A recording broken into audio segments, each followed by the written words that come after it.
এক বোন একটা প্রশ্ন করছে, যে বোনে বলছে যে আমার স্বামী, আমার শ্বশুর শাশুড়ি আমার উপর অনেক খারাপ আচরণ করে, এটার থেকে নাজাতের উপায় কি? এটা থেকে আমাদের যারা আজকে আত্মীয়তার সম্পর্ক হচ্ছে, আল্লাহ রাসূল বলছে অনেকগুলা জিনিস দেখার জন্য। প্রথমত হলো আত্মীয়তা করার আগে আমরা কি দেখি। আমরা সমাজ এমন হয়ে গেছে আজকে যে আমরা একটা মেয়ে বিয়ে দেওয়ার আগে যে জিনিসগুলো মেইন ভিত্তি দেখা দরকার সেই জিনিসগুলো আমরা দেখতেছি না। একটা ছেলে আল্লাহর ভয় আছে কিনা তার মধ্যে, সেটা আমরা কোনো রকমই দেখতেছি না।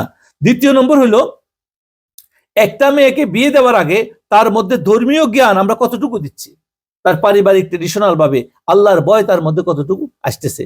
আমরা তাকে শুধু দেখাচ্ছি বংশমর্যাদা, তারপরে বংশের বিষয়।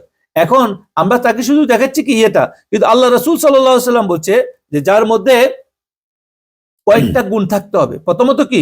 আল্লাহর ভয়। সেটা মেইন জিনিস কি? ওই পরিবারের মধ্যে তোমরা সম্বন্ধ করো যাদের আল্লাহর ভয় আছে, যারা আল্লাহকে ভয় করে, আল্লাহর হুকুমকে মানে।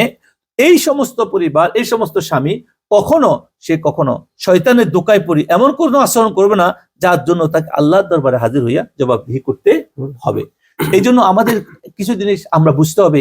এই বোনের প্রশ্নের উত্তরের জন্য আমাদের বুজুর্গানে দিনে যে উত্তর হলো, সেখানে মেইন যে পয়েন্ট সেটা হলো কি, যখন কোনো মুসিবত আসে, কখন সমস্যা আসে, কোন জীবনে কোনো কিছু ভুল হইয়া দেয়, বা আমার ইচ্ছায় হোক বা আমার উপর আল্লাহর পক্ষ থেকে আসে, তখন আল্লাহ পাকের কাছে কি করতে হবে? আমাদেরকে ধৈর্যশীল হইতে হবে।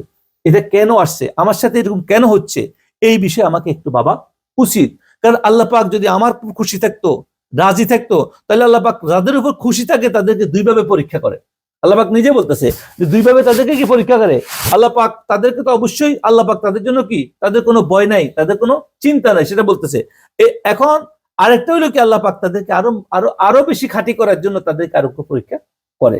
এখন এক বোন বিয়ে হয়েছে, বিয়ের পরে তার স্বামী এরকম যে তার সাথে খারাপ আচরণ করে বা বিভিন্ন রকমের করে, এই জন্য ওই বোনের উচিত তার আল্লাহর হুকুমগুলা, যেগুলো আল্লাহ চাইছে, আল্লাহ যে সমস্ত আমলের কথা বলছে, আল্লাহ তার ব্যবহারিক জীবন, কথাবার্তা কিভাবে বলা দরকার, তার আল্লাহর হুকুম, ফরজ নামাজগুলা, ফরজ ইবাদত গুলা, তারপরে সততা, নিষ্ঠা, তার উপর তার যে জিনিসটা হেফাজত করতে বলছে সেগুলা সে কতটুকু করতেছে। যদি সে সঠিকভাবে সেগুলা করে, ফরজ ইবাদত আদায় করতেছে, আল্লাহর হুকুম ঠিকমতো পালন করতেছে, স্বামীর হক আদায় করতেছে, আত্মীয়তার হক আদায় করতেছে, এরপরও তার উপর যদি কোনো কষ্ট আসে, তাহলে হযরত রাবিয়া বসরির মতো তার জীবনকে করতে হবে। বুঝতে হবে জিনিসটা কি বুঝাইছে।